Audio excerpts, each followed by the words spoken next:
Good afternoon. It's Friday, the 13th of June, 2025. Unlucky for just about all of us, as we're about to see, just after 1 o'clock. And welcome to UK Column News. I'm your host, Mike Robinson, and my co host today in the studio is Patrick Henningsen. Welcome to the programme, Patrick. Great to be with you, Mike.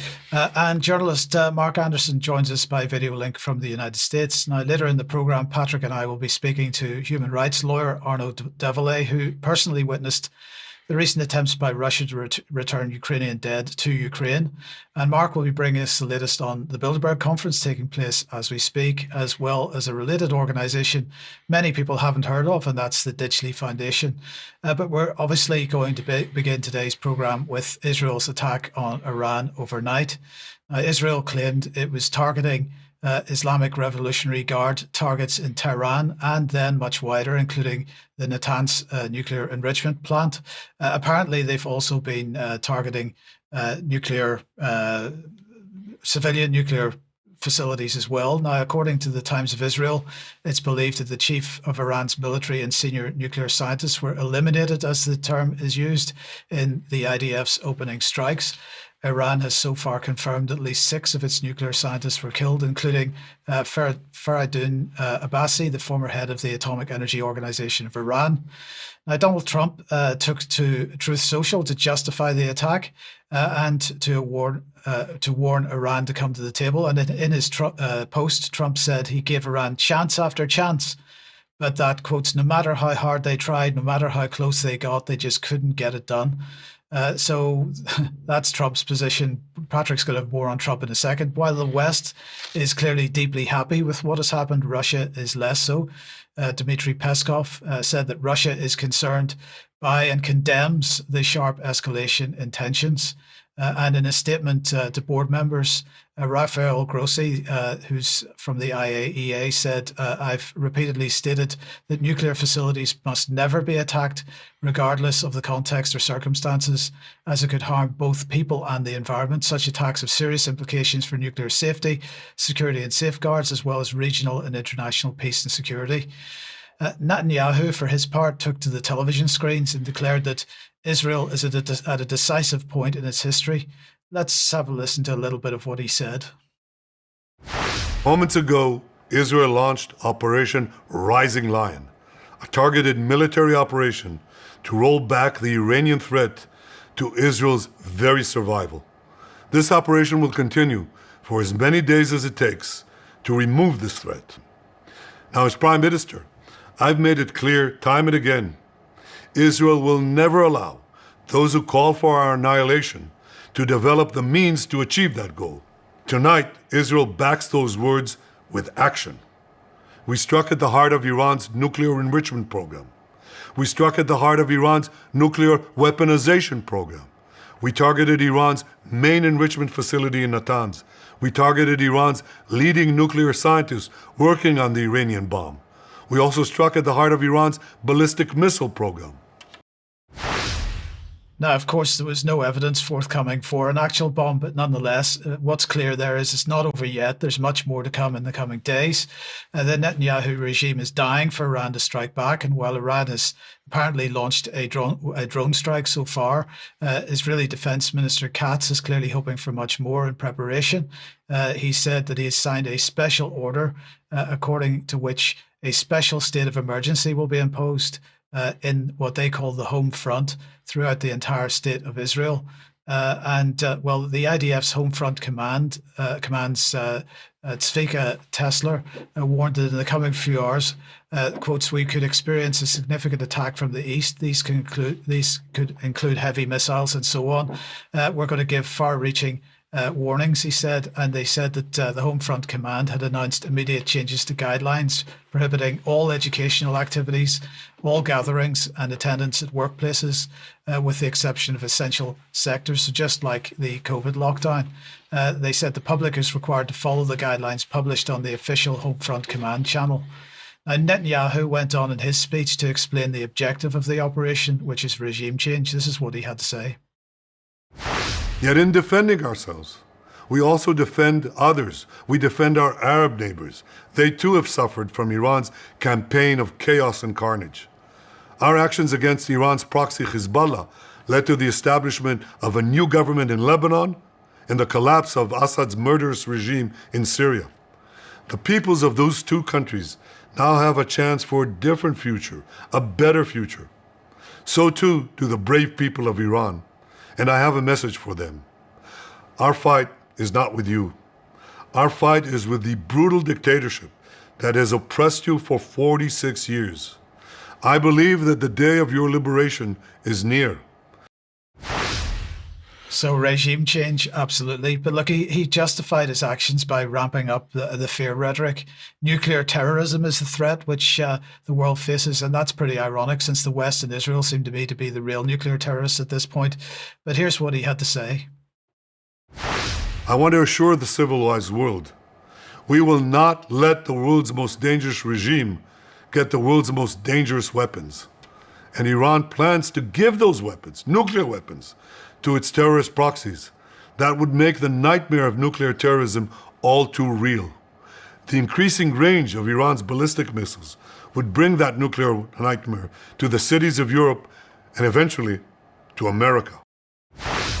So eventually to America, the Americans must be shaking. Oh, yeah. We're going to start a war over here to save you in America. So everything he said was a lie in each one of those clips. He's talking about the civilized world, and he's saying Iran's the world's most dangerous regime. He is in the International Criminal Court indictment for crimes against humanity. His country is in the International Courts of Justice for genocide.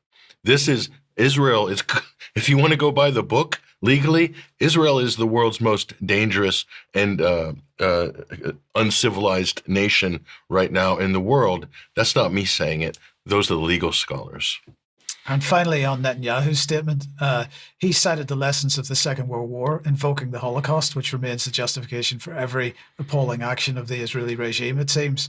But he went further, also invoking the Bible in what at first glance might look like him directly addressing the Christian world. Let's have a listen.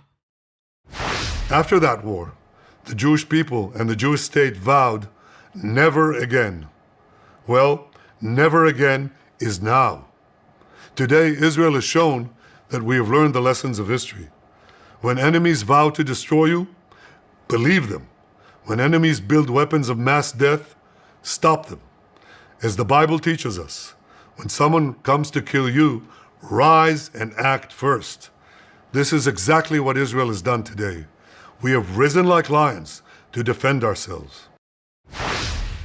I think we can all agree that that is pretty far from being a Christian message. Well, there's no evidence that Iran was building a bomb, first of all, and never again is happening in Gaza at the hands of Israel. What did he say? Rise and strike first? Yes. Is that what he said? Well, this is basically straight off of the motto of the Israeli intelligence services, rise and kill first.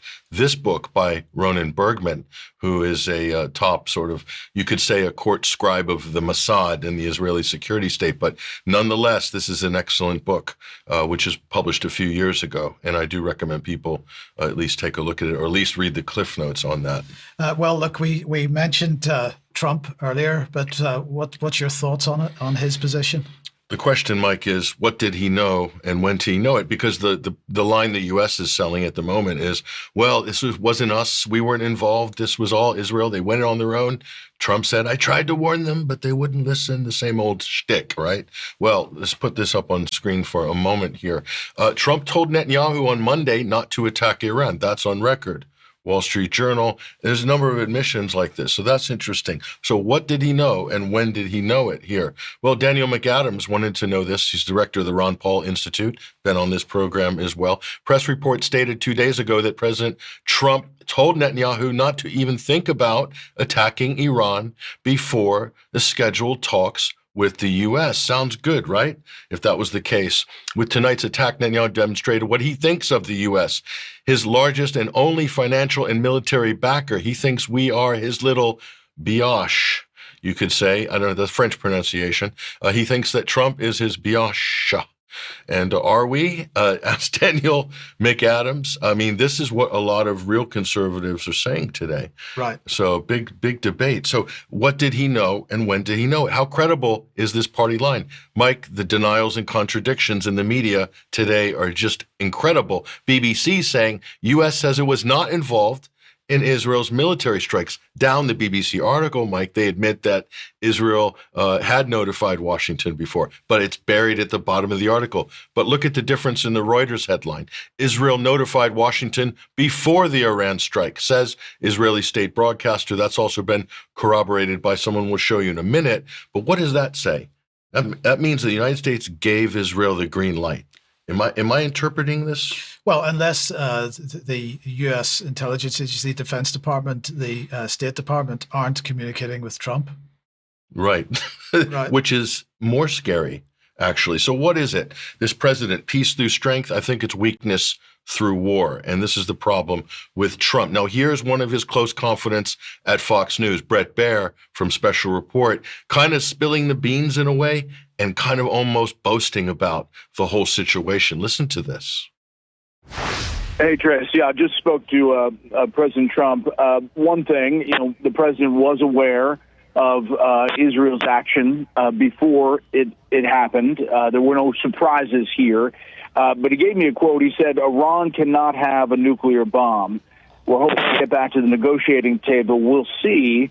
There are several people in leadership in Iran that will not be coming back. Now, the president, I know, has spoken to...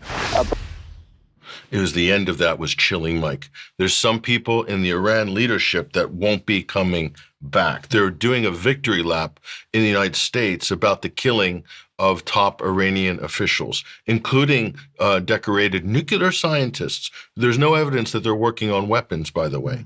And these are people that liaise with the International Atomic Energy Agency on a regular basis, if I'm not mistaken. We'll show you the gravity of that as well in a moment. But, the hypocrisy from Donald Trump.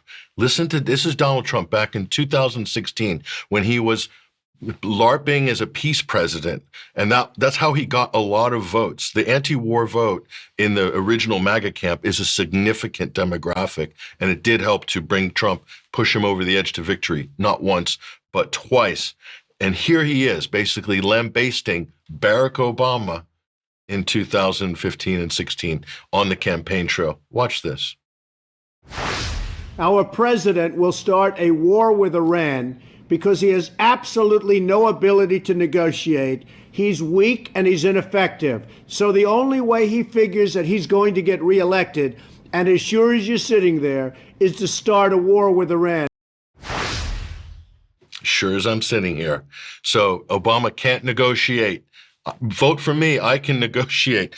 What a hypocrite Donald Trump has turned out to be, and what a fraud of this. He's a peace president. This is just, if we don't need any more lessons than what we see right in front of us. But here's the real story. And now it gets interesting, doesn't it? Times of Israel. Take a look at this report. U.S. helped lull Iran into the belief that no attack was imminent here. And this is, again, the Israeli press. Look at this. Israeli sources say the attack on Iran was preceded by a deception operation that included media, diplomatic components like Steve Witkoff, and both internal and external involving various actors. That is incredibly damning, but it doesn't end there. What caught my eye, Mike, is actually in the sidebar. Let's take a closer look at this. What is in the sidebar? Take a look at this. Covert Mossad base in Iran activated drones overnight to hit missile launchers, officials say, and also to take out possibly radar positions and anti-aircraft positions as well. So what does this remind us of? What did we report on last Friday? Well, that's actually the second thing that reminds us of that, because the first thing that reminds us of that is the fact that the attack happened the day before there were supposed to be talks. So in Ukraine, the attack happened the day before there were supposed to be talks. In Iran, the attack happened the day before there were supposed to be talks. And it looks like there was covert activity happening in country in both cases. This is a bit of a coincidence. And kill web technology, right? Like we reported on last week, very similar to Operation Spider's Web. And who do they think the fingerprints are on that? Well, the U.S. and Britain were fingered with, and Israel. Some of the American commentators said Mossad might have been involved in the Ukrainian operation against Russia. That's on record. There's a number of people that, on various podcasts, some of the top former intelligence officials have said that. It's interesting how it all matches up, doesn't it? I find it to be incredibly interesting. So let's take a look here. British and American involvement. Are they militarily involved in this attack? Yesterday, they say they're not. Well, let's take a look at award-winning journalist Hala Jabber reporting here. 2 U.S. planes are basically taking off out of Qatar here. This is Flight Radar 24. It's open source data. Let's take a closer look at that. What exactly are they in terms of planes? U.S. Air Force. So these would be collecting data, surveillance, possibly radar data, possibly relaying it to the Israelis. I would think that they would be. I don't think they would be passive on this operation. So does this count as being involved? If that's the case, that's the United States. What about Britain? Probably the same, I would guess. Well, she actually gave us some data on that too. Royal Air Force, same place, out of Qatar, same base. There they are. And there's the plane details there. And again, this is open source data, which she did a very nice job of collating for us. So much appreciated. Great work, as usual, by Hala Jabber. Mike, so there's so many things that have just set up this event and teed it up. Even shades of Iraq, the whole WMD lies that we were sold in advance of the Iraq war, that Iraq was, inches away from a nuclear weapon. We're seeing the same things here. Right. With the International Atomic Energy Agency. Well, let's talk about the International Atomic Energy Agency then, because their board of governors, behind closed doors, has voted in favor of a resolution declaring Iran in breach of its non-proliferation obligations. To quote them, they say the board finds that Iran's many failures to uphold its obligations since 2019 to provide the agency with full and timely cooperation regarding undeclared nuclear material and activities at multiple undeclared locations in Iran constitutes non-compliance with its obligations under the Safeguards Agreement with the agency. Now, this is what Reuters is reporting the resolution as saying. The vote, according to Reuters, was 19-4, 11 abstentions and 3 votes against. And the 3 votes against were Russia, China, and Burkina Faso. Now, this, Patrick, to me is fascinating because we know that the Organization for Prohibition of Chemical Weapons has been completely co-opted by Western regimes to promote Western narratives, as highlighted in Piers Robinson's series of articles on the UK Column website. And the first question that I have for you is, has the IAEA gone the same way then? It does appear, and there's actually evidence for this. University of Tehran, Professor Mohammed Marandi, who's actually on the JCPOA Iran nuclear deal media advisory team for the Iranian government in Vienna, he had something to say about this. There was an intelligence leak, Mike, a few days before this. Huge leak. Iran had got a hold of a bunch of material taken from Israeli intelligence somehow and have made bits of it public. And it shows how Israel co-opted the IAEA, and they released some of that information, only a bit. And this was just a few days ago. I don't believe in coincidences. Watch this. As you know, there are a huge amount of documents, and these are only bits and pieces that they are publishing for the sake of the general public, and also because of the attempt by the United States and its European partners to put pressure on Iran. The Iranians, as you know quite well, they believed from many years past that the International Atomic Energy Agency was providing the Israeli regime with information about our scientists in order for them to be able to assassinate those scientists. And they were providing all sorts of information in order to carry out sabotage as well by the Americans and the Israeli regime, because all of the operations carried out against Iran are joint operations between the Americans and the Israeli regime, and often other countries in the West or even in the region that cooperate. So So there we are. And so let's put some meat on the bones on those accusations. Just a couple of days ago, well, here it is. Take a look at this up on screen. Again, this is the Cradle, very good outlet here. Of course, this was published in a number of different outlets here. Leaked documents released by the Iranian media agency show the International Atomic Energy Agency Chief Rafael Grossi has been fully coordinating with the Israelis and carrying out its directives. This is earth-shaking stuff. I mean, should he still be in charge of this organization? Well, let's take a look at that. So, yeah, that's the claim there. Those are the accusations, Mike. And you know what? We just have to go back a little bit in time, just checking the Israeli press. And what did I find? Well, I found this. Israel's prime minister at the time, Naftali Bennett, meets with the IAEA chief Grossi over Iran's nuclear activity. So meeting in private with the Israeli leadership, Israel has a nuclear weapons arsenal of 300 estimated undeclared warheads. They're meeting in secret with the International Atomic Energy Agency not to talk about Israel's nukes, but to talk about Iran's. When the U.S. intelligence agency's latest assessment says Iran does not have a nuclear bomb, and they're not developing it. So, I mean, I don't know what to say at this point, quite frankly. Right. So consider all of this, Mike. And, you know, the lessons are, should you get into negotiations with the United States? We've just given you 2 reasons why you shouldn't over the last 2 weeks. It's a completely impossible situation for countries like Iran, Russia, and China, because, you know, at the end of the day, if they militarize themselves, build up a defense capability, that is presented by the West as being a threat to the West, and they are the aggressor. On the other hand, if they sit back and do nothing, they just get bombed. So, you know, what are they supposed to do? It's an impossible situation for them. You can make the argument that Iran should have acquired a nuclear weapon 10 years ago, 15 years ago, but bit the bullet back then, and when the United States was mired in Iraq, and perhaps we wouldn't be even having this conversation right now, right? Quite frankly. So here's for the Russians. So Russia Day was just yesterday. Take a look at this up on screen. There he is, Marco Rubio, Secretary of State. And what did he have to say? He gave us a great message to the Russian people for Russia Day. He said the Secretary of State took the opportunity to reaffirm the United States' desire for constructive engagement with the Russian Federation to bring about a durable peace between Russia and Ukraine. It's great. And, you know, you got plaudits in the Russian press for this.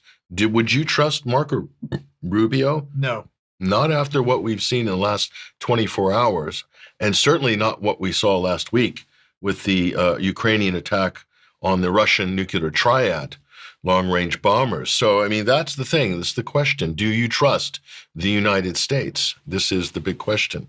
We put a big fat question mark up on screen there with that. Absolutely. With that graphic. But so that's the $100 million question, Mike. Why would you get into negotiations? You know, how do you see this playing out over the next couple of days? Were we going to see a whole bunch of tit-for-tat retaliations, or is it simply just going to escalate and end up in a much broader regional conflict? That's a very good question, Mike, and we don't know. Iran could retaliate as we're talking right now on this live broadcast. It could come immediately. It could come later. We don't know for sure.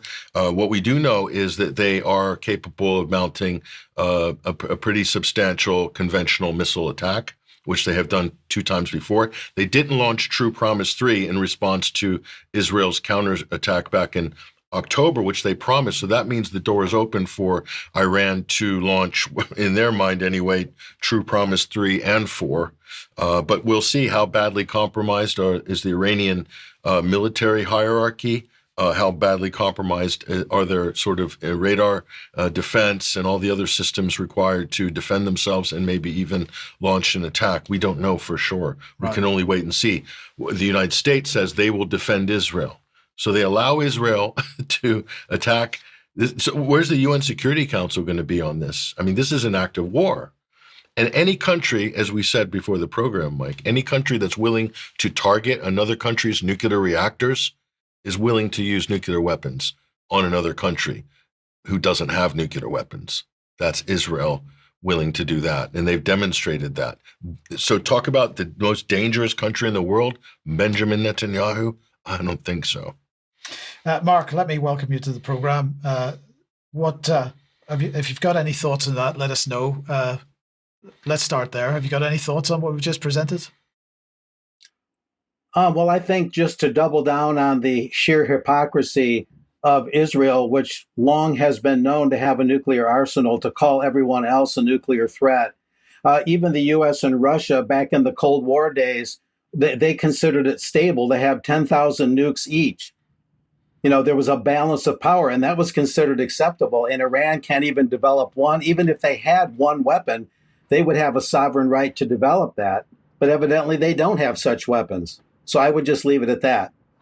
Okay, thank you, Mark. Now, of course, you're here to talk about the Bilderberg meeting, which is taking place as we speak in Stockholm, in Sweden.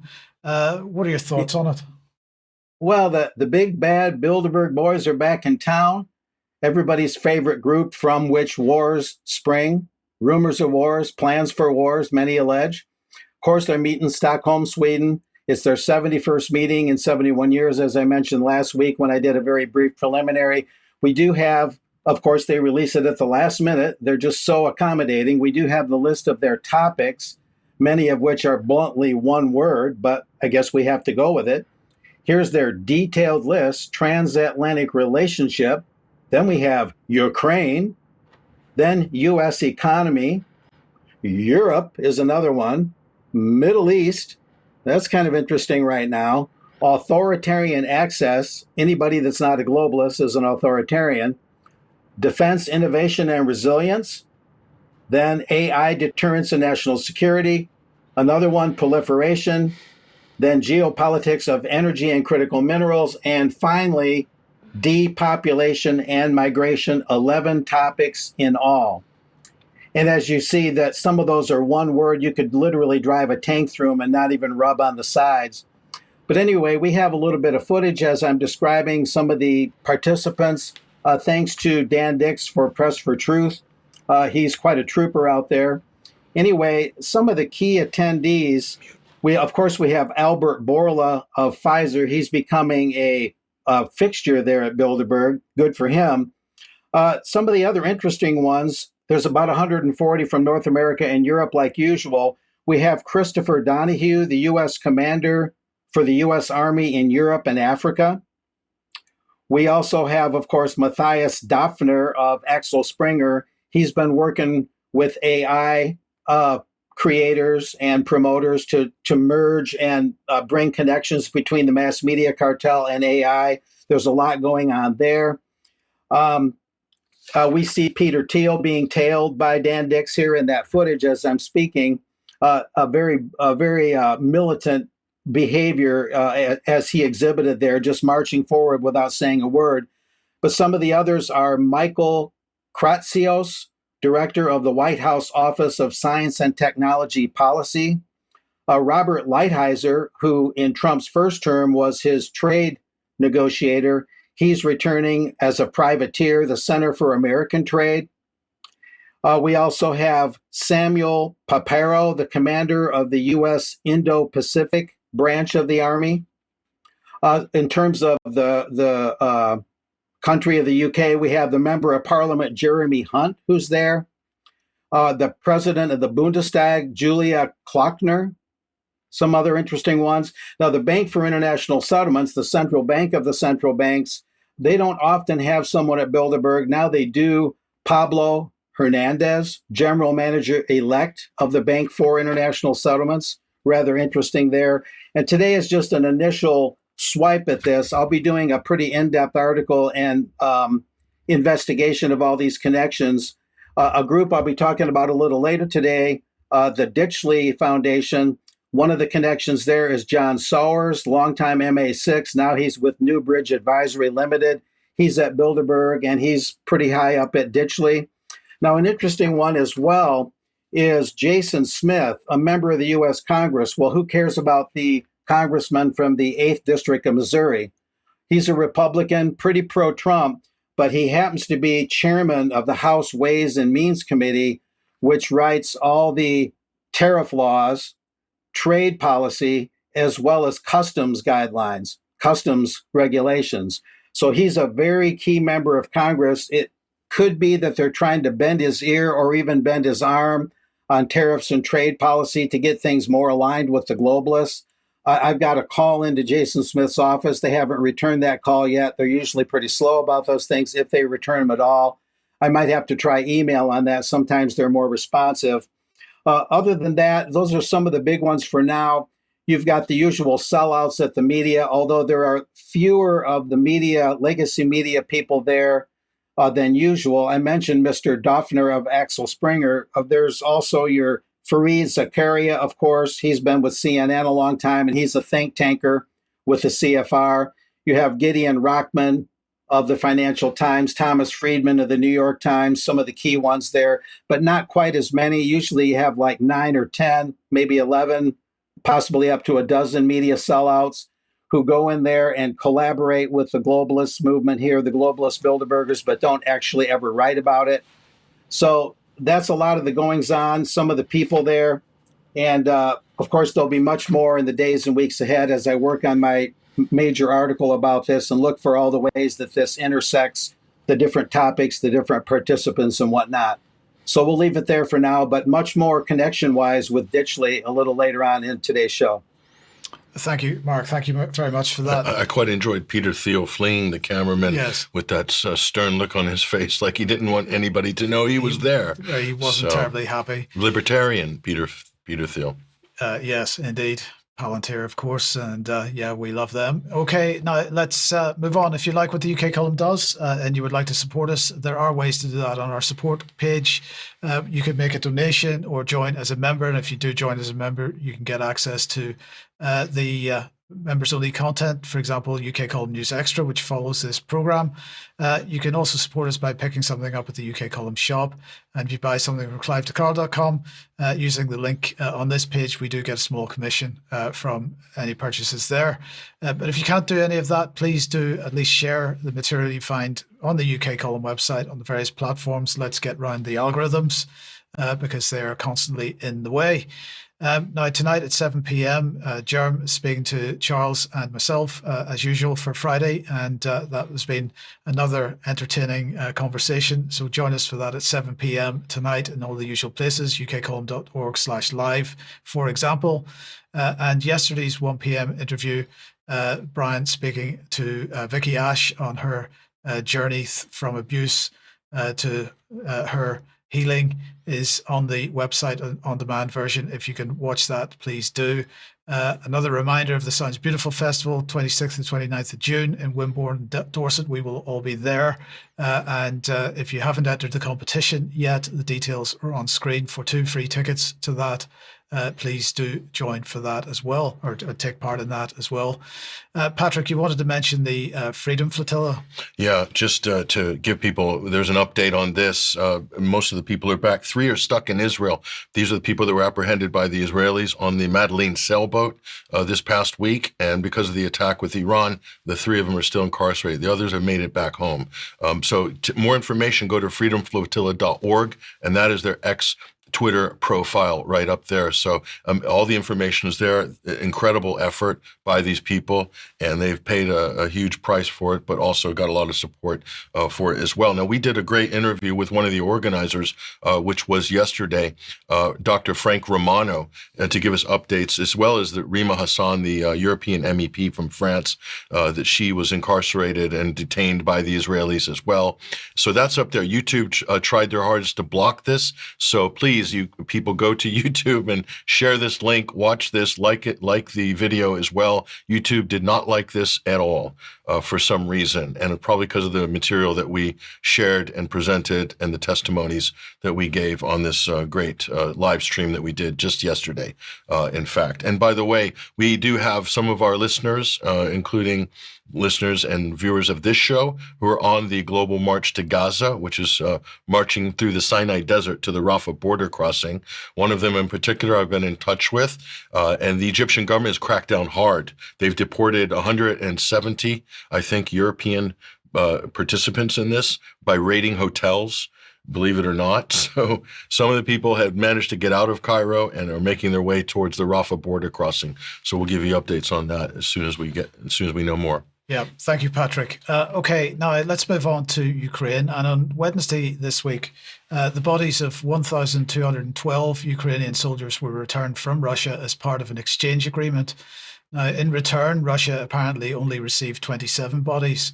That is of note, as we'll see in a second. Now, Moscow's chief negotiator said that this followed an earlier attempt to do the same thing on the 8th of June. But at that point, on the 8th of June, Ukraine seemed to be refusing to take the 6,000 bodies that Russia was attempting to return. Now, yesterday, Patrick and I spoke to international human rights lawyer Arnaud Develay about what he witnessed on the ground at that attempted exchange. Have a listen to this. On the issue of Ukraine, Mike, there's a huge story. It's been, I think, massively underreported. And one of the reasons, because the potential for embarrassment is pretty amazing. We'll bring up on screen here. Here's the president of Ukraine at the moment, Vladimir Zelensky. And he is a little bit concerned by a lot of things. And this latest story is not going to make life any easier for him. And this is an article up at 21stcenturywire.com. Convoy of the Dead, Kiev's mendacious pretext to disown its fallen soldiers. This is written by Arnaud Develay at 21st Century Wire. And we've got some video, Mike, and this is from on site at the exchange. And this was provided to us by Arnaud Develay. We'll roll this clip of the dead bodies in the back, the Russian refrigeration trucks that Ukraine refused to accept. Let's go ahead and watch this.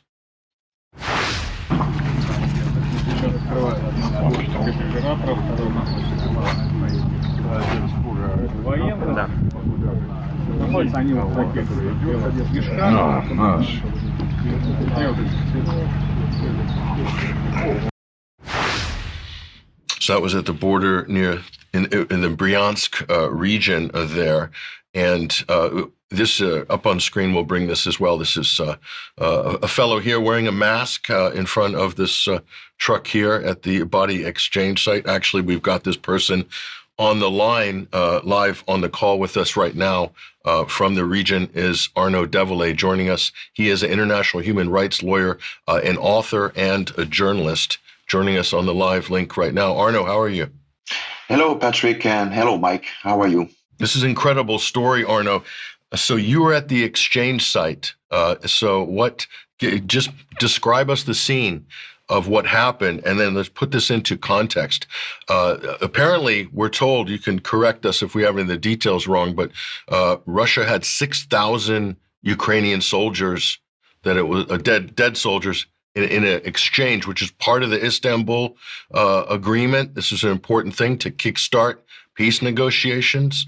And for some reason, the Ukrainian government, Zelensky, didn't want to know. Budanov, I think the head of intelligence, said, "Oh, we'll take it sometime next week, but we're not sure." Can you explain to us what went on here? Go ahead, Arnaud. Yes, well, it all started, as you mentioned, in the renewal of negotiations, quote unquote, negotiation in Istanbul. Why do I say quote unquote?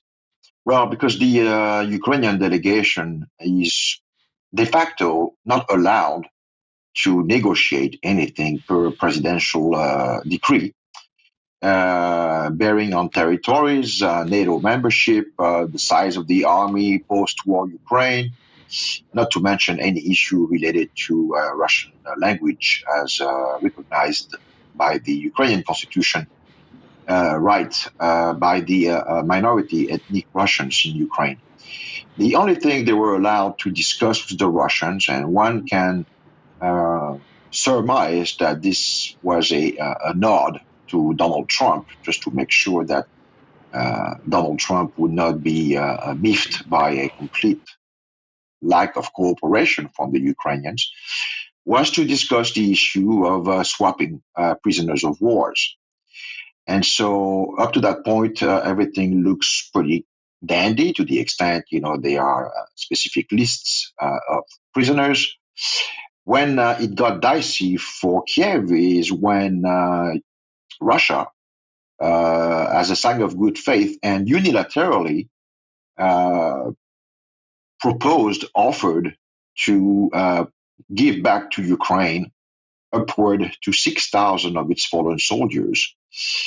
This was somewhat of a shock to the Ukrainians. Why was it a shock? For the simple reason that, by and large, the crews, the people who are in the battlefield, trying to dodge drones and or artillery shells in order to recover the bodies, are Russian soldiers. The Ukrainians do not retrieve their bodies. So this was actually a shock, and I guess the number must have been also overwhelming. And so the delegation, or Kiev by extension, basically stonewalled the Russians. But the silence basically implied that they were not opposed to it.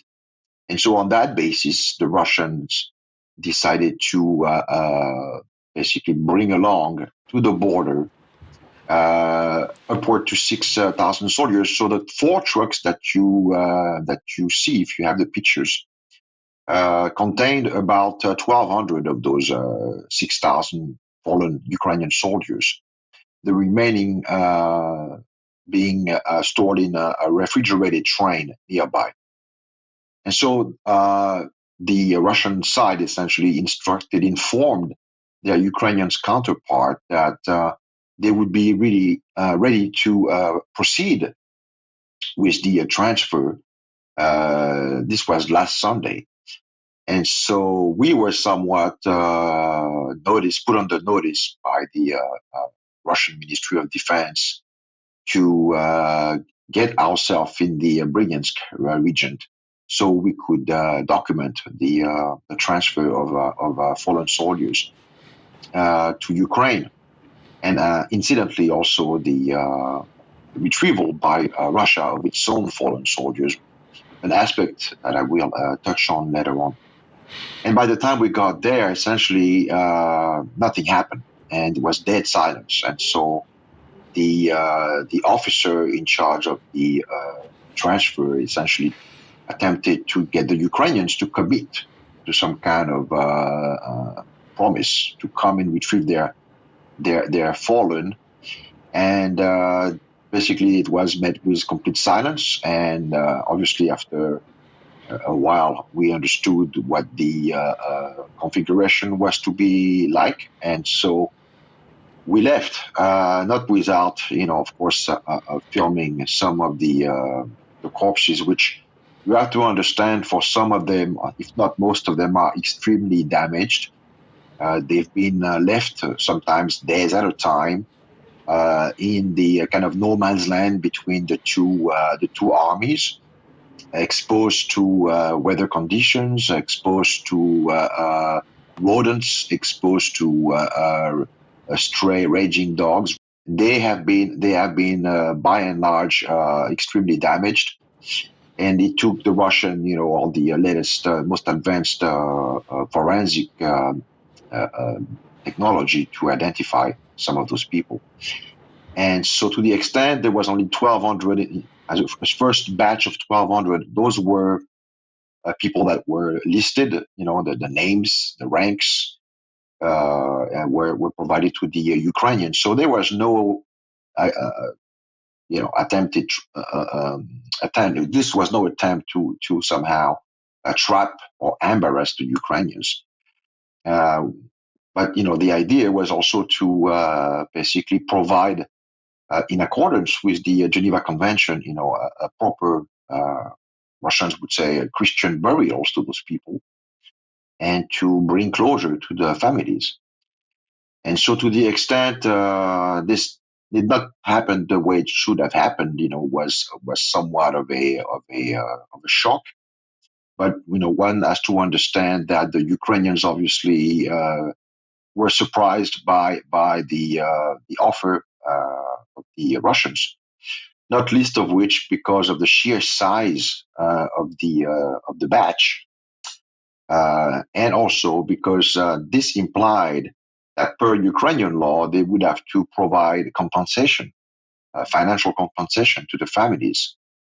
And it turns out that the monies that were allocated to the Ukrainian authorities, often by their Western curators, was dilapidated and disappeared in the pockets of the very people who were supposed to be putting it aside for such events. So this is the central reason, and of course, last but not least, the potential for civil strife in Ukraine, to the extent that people would realize that despite what Volodymyr Zelensky has been stating, i.e., that Ukraine suffered a mere 47,000 losses. This was a figure that he put forward back in Well, December on 2024. that point, let's bring that. We'll bring that up on screen, actually. So this was the last sort of official statement, as it were, from the government in Kiev. Here, this is an article in Politico, Mike, from December of 2024, and what he's saying here, and this is their sort of official number at the time: 43,000 Ukrainian soldiers have been killed and 370,000 wounded. That compares with the alleged 600,000 Russian dead that they've reported for Russia, or that Russia's reported on the Ukrainian side. So a huge disparity there. And on the compensation side, and this is where the scandal gets interesting, there's a lot of different estimations. I mean, this is from one source we have from a Ukrainian website saying that the compensation ranges from 290,000 per family, upwards of 540,000. I mean, that's on the high end. The low end I've heard is 50,000 per family. There's a lot of different estimations, but based on the 6,000 dead that were to be exchanged here, that Ukraine didn't want, if you multiply 6,000 times $50,000 US, that is $300 million. And so a huge disparity there in terms of budgets. And what you said, Arnaud, and we'll come back to Arnaud on this. But so the bottom line, Arnaud, is there's an incentive here not to report the fallen. There's a financial incentive, A, because the money's gone, and B, they just wouldn't want to pay it out anyway. So they've made this promise to sell the war, to sell conscription, to sell participation in this fight, and the families generally would accept it if they knew there was a huge compensation payout at the end. And now we see evidence that Ukraine doesn't want to pay the compensation. And that, to me, is a huge scandal, because there's a financial incentive to downplaying the casualty numbers and not reporting official dead, reporting them, quote, as missing. Is that how Ukraine is managing this? Yes, pretty much. This is what's called an illusory promises. Basically, you're trying to entice people to sign up. I mean, we've seen those scenes of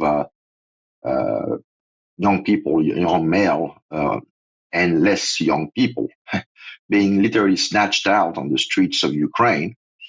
But the idea initially was that, yes, there would be a financial incentive for you to sign up. And to the extent you were to fall defending your country, your family would benefit from a substantial financial compensation package. And obviously, Kiev is trying to have its cake and eat it too. And this is actually, yes, the central issue here. That, and also it's also a public relation disaster waiting to happen, because some of the Kiev senior officials have gone on record trying to minimize the level of casualties. And if the 6,000 is any indication to go by, and I basically suspect that the Russians have a lot more in storage in their own morgues. And that this would be interesting, because since Sunday, yesterday, Wednesday, for a change, Budanov kept his word. They actually retrieved their dead, and they provided the Russian with 27 of their fallen. So you've got a ratio of 1 for 45, essentially. 27 Russian bodies versus 1,212 Ukrainian bodies. That's a snapshot of this conflict at the current time, at the T moment. and it does not look remotely consistent with what Kiev has been saying all along. So this is, to me, this is a bomb waiting to explode. Some people, military historians and or observers of various conflicts, have often pointed out to key battles as the turning point of the war. I personally think this could be the what you call it, the dam that once it's cracked open would more basically put Kiev into such a defensive against the wall position that this could really unravel, make everything unravel for the Kiev regime. Arnaud, a question for me on this. You were talking about potentially 45-1 in terms of casualty numbers. What I was interested to see if you had any insight on is that because actually that's representative of what's happening on the battlefield, or is it the case that actually the Russians are being much more careful about how they handle the injured and the dead on the of Ukrainians than the Ukrainians are of Russians? Is it perhaps the Ukrainians, is it part of it at least, that the Ukrainians are treating the dead with disrespect? Yes, that's actually a very good question, Mike. The Ukrainians have not been known to try to preserve human life by and large, i.e., this war being characterized as a human meat grinder. Whereas the Russians, and there's been a lot that's been reported about how when Prigozhin was alive, they would basically, get those convicts, out in the battlefield, and that would somehow be, kind of used as a way to reach military objectives in a way that could be sold to the Russian public, to the extent those people were by and large people leading bad lives. But the Russians, by and large, and that includes the Wagner PMC, always took great care of making sure that everybody was well equipped and not sent into reckless military maneuvers. Whereas on the Ukrainian side, it's more, since the war is being waged more on a PR level, as long as they somehow plug the proverbial holes within, along the front lines, it doesn't really matter whether or not conscripts are being cared for to the same extent that you would expect. And Arnaud, that is an excellent point. In addition, Arnaud, we have the Germans were accepting some of the Ukrainian dead into their, what I would probably think is a bigger, well-funded, better resourced morgue facility, and they invoiced the Ukrainian government. And our understanding is that the Ukrainian government didn't want to pay the invoice to the German morgue. I mean, that came out this week as well. Can just briefly, quickly, I want to get on to the Red Cross, but quickly, can you verify if that's true or not? Well, so far this story hasn't been verified. Those are the story that you're alluding to is a Polish language publication on a Polish Telegram channel, which alluded to a Danish MP saying that essentially the bodies that Russia held and which Ukraine was somewhat obligated to attend to would be shipped over to European-based morgues. But in order to do so, Kiev would have to basically pay for the service, which they were not able to do. And so this Danish MPs was basically saying, to the extent we're not getting paid for the service, Kiev is going to have to handle it. So just to be clear, this is kind of like, yes, it remains to be confirmed. Okay. Yeah, and just to confirm, very important point Arnaud brought up. All the names and of the Ukrainians have been confirmed by Ukraine. The list that Russia provided was accepted and validated by Ukraine. So it wasn't as if they had questions over whether these were their soldiers or not. That was agreed upon. Then they just refused to accept the body. Now, this brings up an interesting international law and human rights dilemma, which Arnaud will be able to briefly comment on before we go. But we'll bring this up. And this was tweeted, actually, Mike, in May 15th by the Ukrainian Red Cross Committee, of all people, and basically saying the Geneva Conventions preserve our humanity during war. And there's two parts of this list that I want to bring to our attention. The first is the dead deserve dignity. And again, this is the International Red Cross. And here we are. The other one is families know the fate of missing loved ones. And so I think these are two very pertinent, important points. Briefly, Arnaud, because we only have a minute or two left, but I thought that was interesting. And I believe you've also contacted the Red Cross Committee for comment on this very issue. Have they replied to your query yet? But go ahead, briefly, Arnaud. Well, they haven't replied specifically, but obviously to the extent they were present at the site yesterday, they took this calling them out on Twitter quite seriously. And I called them out not once, but twice.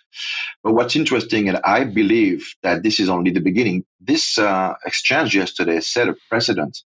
And to the extent I think Russia has, again, tens of thousands more of those bodies, this is going to become a situation where there's no turning back. What would be the justification now? Russia will continue providing a detailed list of the fallen Ukrainian soldiers that they have in their custody.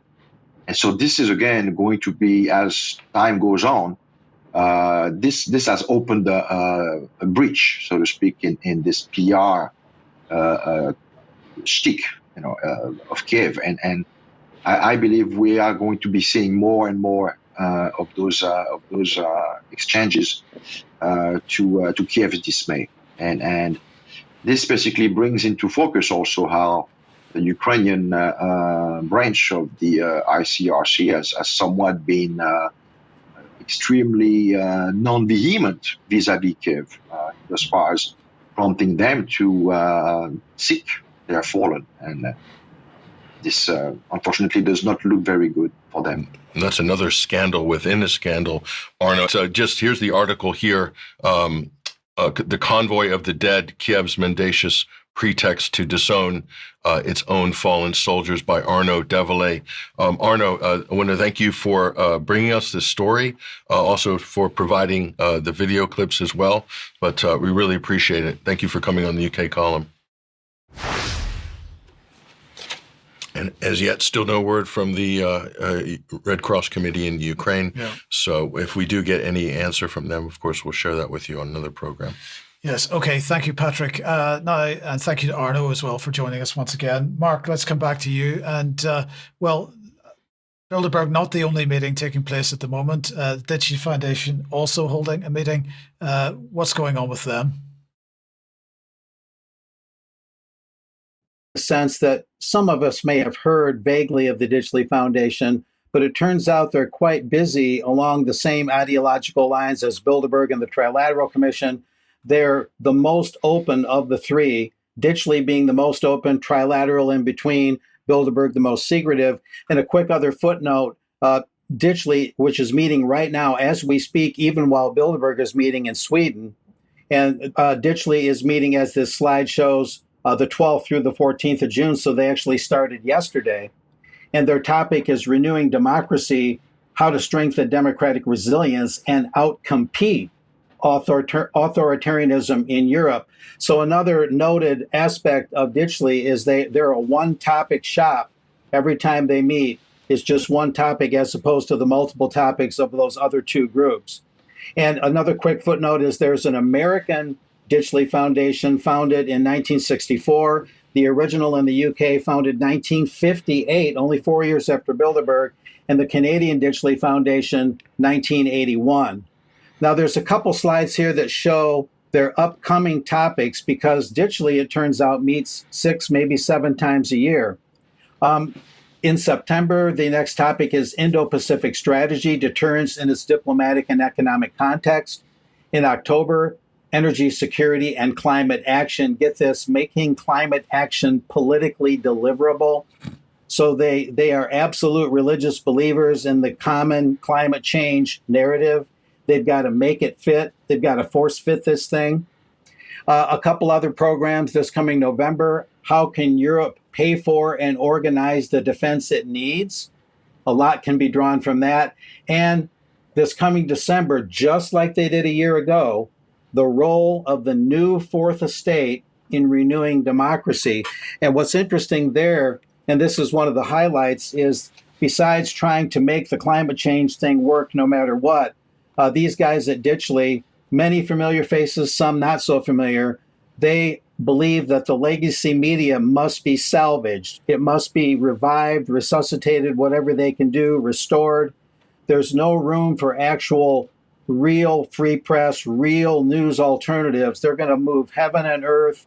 Maybe it's philanthropic funding, maybe it's not. They're looking at all the different models to try and salvage and resuscitate the slowly dying legacy media. So that's high in their agenda. In fact, and we can show the next slide, another thing different about Ditchley is they pretty much, unless otherwise announced, they meet at the same place, and that's the Ditchley Park Estate in Oxfordshire. Not exactly a falling down shanty there that they meet in. Some very, very amazing grounds are around that home. Anyway, looking ahead on that media note, and they put a lot of emphasis on media. This next slide, in fact, fits into that narrative. As I mentioned, this coming December is just like last December, and here's what they did last December: the role of the fourth estate in democracies. How should the news and information ecosystem evolve to develop resilience and meet audience needs in a turbulent political, technological, and commercial landscape? And that was last December. And then this past February was Great British Growth. How do we take the UK's economy forward in a period of geopolitical competition? And I'll have some links in the show notes where people can read more in depth. Because one thing about Ditchley is that they report much more after the fact in detail than Bilderberg would ever think about, and a little bit more than Trilateral. But one major announcement before we finish up, just some very brief miscellaneous things, is Ditchley is planning to run an expanded media program in the near future with generous support from the MacArthur Foundation, a very noted supporter of public television in the U.S. This will be framed around 4 anchor events planned to take place at Ditchley, London, also in New York, and at Ditchley Park, and in Germany. And so they're really expanding on solidifying and expanding their support for the dominant media to keep their interests and their profits and their plans into place. They don't want any actual independent voices out there. And just to wind this up, the director who shows up in pretty much all the listings, the overall director of the Ditchley Foundation, is a rather familiar face, James Arroyo, previous director for data at the British Foreign and Commonwealth Office. And we'll move on from there and just go through some miscellaneous things. Casimir Yost was one Bilderberg connection from Bilderberg to Ditchley. He's one of 32 of Ditchley's American branch members. He was one of the 6 ever honorary American Secretary Generals at Bilderberg. And he's also, of course, very active at Ditchley. But Bilderberg abandoned that position. There are no more honorary American Secretary Generals there. Then we also have within Ditchley's organization, we have the Council of Management. Members include BBC reporter James Landale in the Council of Management, Robert Wills, an apparent descendant of the founders of Ditchley, Glasgow Foundation President Marjorie N. Glasgow. So they have 11 members, and that group, the Council of Management, is going to meet in July, I believe July 16th. Some other conflicts of interest and curiosities. This is Stephen Erlinger, the chief diplomatic correspondent in Europe for the New York Times. He's actually a member of the Ditchley Foundation Governors. Talk about a conflict of interest for reporters, and they're having an annual meeting coming up the 24th of September. Some others on that list include John Sowers, who's also at Bilderberg. So that's another Ditchley Bilderberg connection. And lastly, Ditchley just opened up a new London pad, another London outlet, and it is at 1 St. James Square, and 1/10 of a mile away at 10 St. James Square is Chatham House itself. So birds of a feather flock together. But this is another group to keep on our radar from here on out, guys. So very interesting stuff.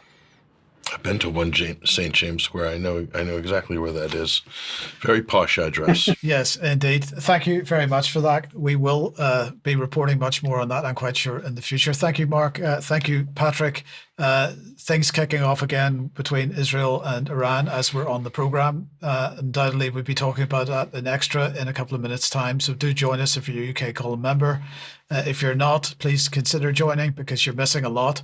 But otherwise, have a great weekend, and we'll be back at 1 p.m. on Monday as usual. But if you're a member, see you in a couple of minutes for extra. See you then. Bye-bye.